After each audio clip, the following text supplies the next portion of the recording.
호이네. 첫 번째 질문은 이제 저에게 왔던 질문인데요. 운영체제의 주요 기능은 무엇인가? 라는 내용이었죠. 뭐 이전에도 그 운영체제에 대한 질문을 다뤘었는데 다들 기억나시겠죠? 네. 그러면은 뭐 가볍게 짚고 넘어가도록 하겠습니다. 뭐 주요 운영체제의 주요 기능은 무엇인가요, 여러분? 그럼 뭐고 얘기할까요? 아 좋죠. 컴퓨터 제일 첫 번째로는 이제 컴퓨터 시스템의 자원 관리 그리고 하드웨어와 사용자 사이에 이 인터페이스 제공이 있죠.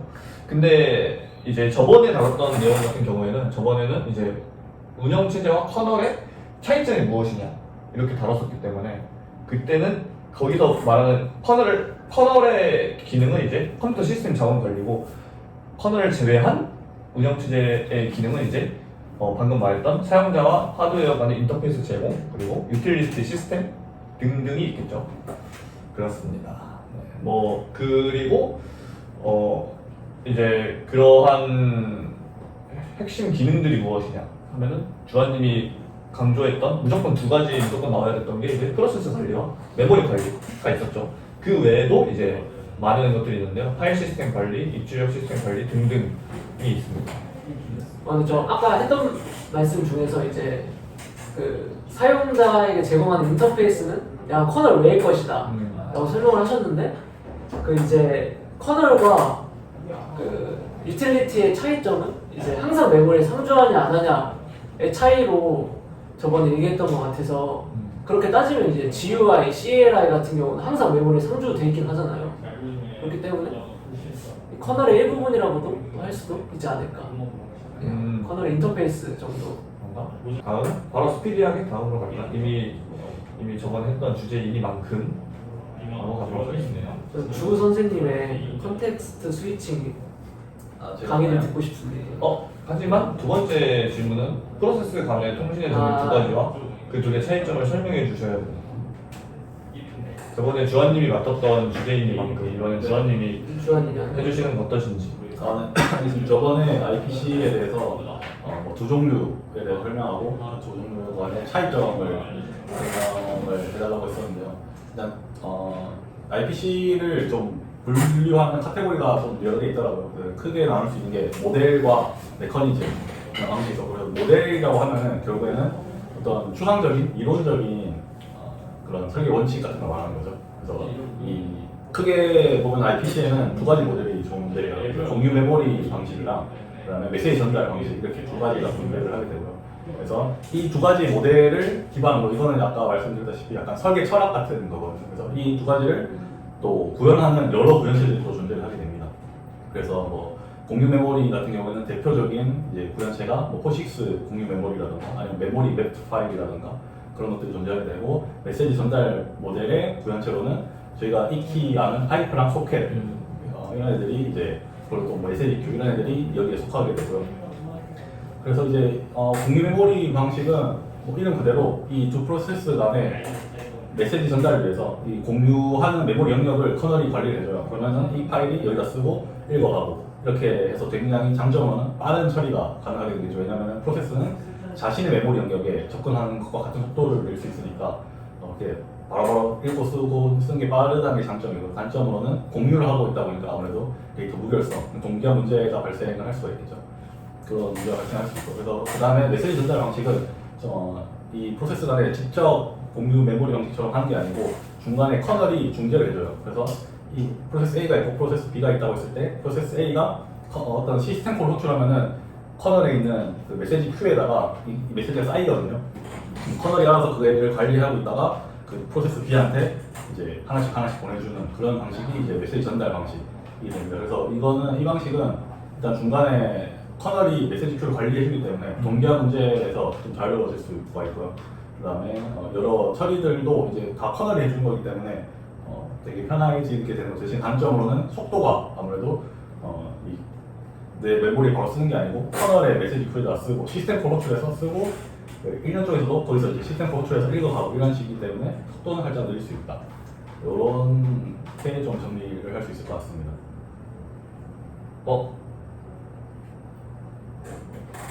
좋습니다. 그리고 근데 저번에 이제 제가 영상을 보면서 이제 주환님께서 그 두 가지의 차이점으로 이제 아무래도 메시지 전달과 공유 메모리의 장단점을 설명할 때 뭐 메시지 전달은 메시지 전달은 안정성이 보장이 되고 아까 말씀하셨던 것처럼 대신에 이제 단점으로 이제 뭐 속도가 아무래도 뭐 그런 속도가 뭐 좀 공유 메모리에 비해서 느리다라고 해주셨잖아요. 뭐 거기까지는 맞는 말씀이시죠. 근데 공유 메모리의 단점을 얘기하실 때 이제 로컬에서만 가능할 것이다라고 말했던 부분이 있었는데 그래서 제가 한번 찾아봤더니 공유 메모리 같은 경우에도 뭐 DSM과 같은 기술을 사용하면 네트워크를 통해 뭐 메모리를 공유할 수 있다고 하더라고요. 혹시 이 부분 찾아보셨나요? 아니요. 제가 찾아봤을 때는 그 내용은 저는 확인하지 못했고 저는 오히려 찾아봤을 때 뭐 저번이랑 똑같이 공유 메모리는 이제 로컬에서만 가능하고 이제 네트워크 뭐 아까 말씀드린 것처럼 소켓 같은 것도 이제 메시지 전달 방식에 해당되기 때문에 네트워크 같은 통신을 할 때는 메모리 전달 방식을 사용해야 된다라고 알고 있었는데 제가 참고만 하시라고 분산 공유 메모리라는 DSM이라는 기술이 있는데 네. 이것을 통해서 네트워크를 통해서도 메모리 공유가 가능하다고 하네요. 뭐 그냥 참고하면 좋을 것 같아서 말씀드렸습니다. 그럼 잘 설명해 주셨으니까 바로 이제 컨텍스트 스위칭으로 넘어가 볼까요? 근데 승호자님이 제가 설명하면서 또 네. 승호님이 약간 이렇게 갸웃갸웃한 그런 모먼트를 제가 봤거든요. 캐치하셨군요. 갸웃갸웃한 모먼트. 네, 한번 좀 추가적으로 좀 설명해 주실 부분 있을까요? 사실 없는 것 같은데. 그러니까 다 조금 저희가 찾아본 IPC에 관한 내용은 네. 조금 다 추상적인 그리고 좀 기술 중심적인 내용이었어요. 그래서 직접 구현체에 대한 설명이 많았고 뭔가 주한님 말한 것처럼 딱 두 분기로 끊어지고 근데 그것까지는 설명이 좋았던 것 같은데 뭐 내부적으로 설명하실 때 뭐 동기 처리가 미리 돼 있다든지 그 메시지 전달 모델에서 같은 경우 그런 경우는 그런 말들이 약간 팩트가 맞는지 한번 다시 한번 생각을 해보는 시간이었습니다. 저한테는 생각을 해봤을 때 근데 저는 뭐 딱히 뭐 이견은 없는 것 같아서 사장님도 근데 IPC에 대해 많이 찾아봤다고 하셨잖아요. 혹시 주한님이 빠뜨린 내용 같은 게 있을까요? 뭔가 좀 아쉬운 이 얘기를 했으면 좋았을 텐데 많이 찾아보신 만큼 근데 사실 이게 이런 말 해도 될지 모르겠지만 좀 쓸모가 없다. 알아서 딱히 이게 애초에 좋은 질문이 아니었다는 생각이 들었어요. 저는 뭔가 찾아보면서도 이걸 왜 내가 질문을 했고 그냥 가볍게 이 정도 네. 있다는 것을 아는 정도가 그냥 괜찮다라고. 주현님이 말하신 딱 두 가지 분류가 있고 뭐가 장단점이 어떻게 되는지 이 정도만 알고 더 디테일한 건 솔직히 뭐 그냥 장기 기억 그런 메모리 손실이다. 장기 기억을 해봤자 아깝다. 기억 공간이 아까우시군요. 그 정도로 생각이 들었습니다. 그럼 빠르게 아까우니까 다음으로 넘어가자. 컨텍스트 스위칭이란 무엇이며 어떻게 작동하는가에 대한 거는요. 수아님 한번 말씀 가능하실까요? 가볍게 한 말씀 해보자. 저번에도 사실 뭐 잘 말을 했던 것 같은데 아닌가?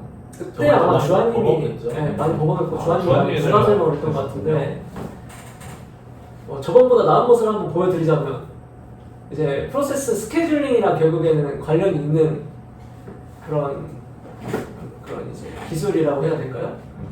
그래서 이제 컨텍스트 스위칭이 무엇이냐 하면은 이제 프로세스 간에 이 CPU 자원을 두고 이 CPU 자원을 이렇게 이동할 때, 그러니까 CPU 작업이 이동할 때 이제 생기는 걸 이제 컨텍스트 스위칭이라고 하는데 이제 제가 CPU가 만약에 프로세스 A 작업을 하고 있었다가 B 작업으로 들어간다. 뭐 I/O 작업이라든지 프로세스 A에 아니면은 이제 시간이 다 할당된 시간을 다 썼다든지 그런 상황에 이제 B 프로세스로 이동을 할 때 이제 A 프로세스에서 하던 작업들을 다음에 이제 또 CPU가 그 처리를 할 수 있어야 될 거잖아요. 이어서 해야 돼. 그래서 그걸 이제 컨텍스트 문맥이라고 하는데 그거를 이제 PCB에 보관을 합니다. 그게 프로세스 컨텍스트 블락인가요? 컨트롤 블락. 이제 그게 이 대기 큐가 있다고 하더라고요. 그래서 이 PCB 큐가 이렇게 짜르륵 나열되어 있고 사실상 이제 스케줄링은 이제 거기서 이 PCB들을 보고 판단을 하는.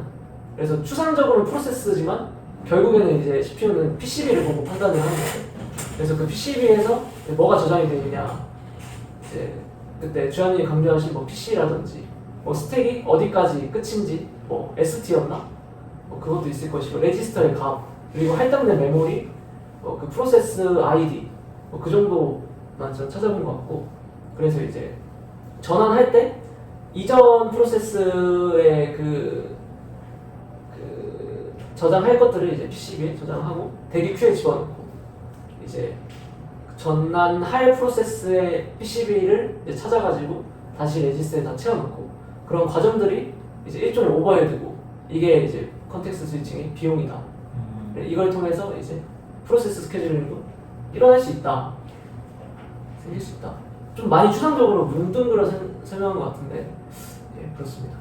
그렇다면 작동 말씀 먼저 하시네요. 네, 좋은 설명이었다고 생각하고요. 제가 이번에 또 추가적으로 알아보면서 컨텍스트 스위칭의 오버헤드 비용에 대해서 좀 알아봤는데, 뭐 다 말씀 잘 해주셨어요. 이제 비용에 들어가는 게 일단 PCB를 기존에 하는 거를 저장을 해야 될 것이고, 그다음에 이제 복원을 하는 작업이 필요한데, 복원에는 이제 레지스터, 이제 기존에 작업하던 내용의 레지스터 값을 복원해야 되고요. PC, 프로그램 카운터 값 같은 것도 다 복원해야 되고, 추가적으로 하나 있는 게 그 문제가 있더라고요. 이제 캐시 무효화라고 해서, 그러니까 기존 프로세스에서 필요한 데이터랑 이제 프로세스, 이제 이번에 실행된 프로세스에서 필요한 데이터가 다를 확률이 크잖아요. 그렇게 되면은 기존에 캐시에 올려놨던 메모리들이 이제 쓸모가 없어지는 그런 문제.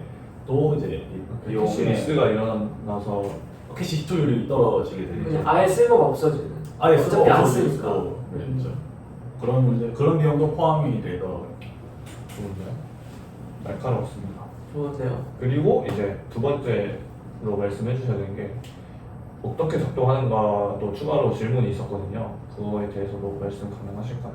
어떻게 작동하는 거야? 뭐 작동이라고 하면은 사이클이라고 해야 될까요? 작동 방식에 대한 아까 전에 이제 설명하면서 들어갔던 것 같은데, 다시 한번 간략하게 하면은, 이제 그 저장할, 그러니까 제가 지금 작업하고 다른 프로세스로 갈 상황이라고 하면은 저장할 프로세스, 이 문맥을 저장할 프로세스를 이제 PCB에 맞는 이제 PCB를 만들거나 해가지고 저장을 하겠죠. 그다음에 이제 PCB 대기 큐에 집어넣고, 그리고 이제 복원할 프로세스 PCB에 대해서 이제 다 거기서 인출해와서 작업을 실행하지 않을까. 좋은데요? 완벽합니다. 거기서 명시적으로 좀 하나 언급하고 하자면, 이제 다음 PCB를 선택하는 게 이제 CPU 스케줄링이 거기 들어간다. 그래서 어떤 다음에 어떤 PCB를 실행할 건지를 스케줄링을 통해서 알아오고, 그러면 그 PCB를 통해서 복원을 하는 그런 과정이라고 생각하면 되겠습니다. 이해력이 장난이 아닌데요.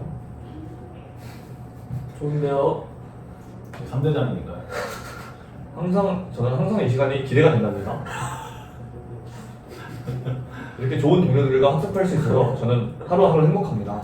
저희가 또 한 며칠 못했죠. 저희 유튜브 영상 기준으로는 하루 정도밖에 안 밀렸는데, 저희 또 실제적으로는 한 4일, 3, 4일 정도 밀렸지 않았나. 잠을 못 잤습니다. 저는.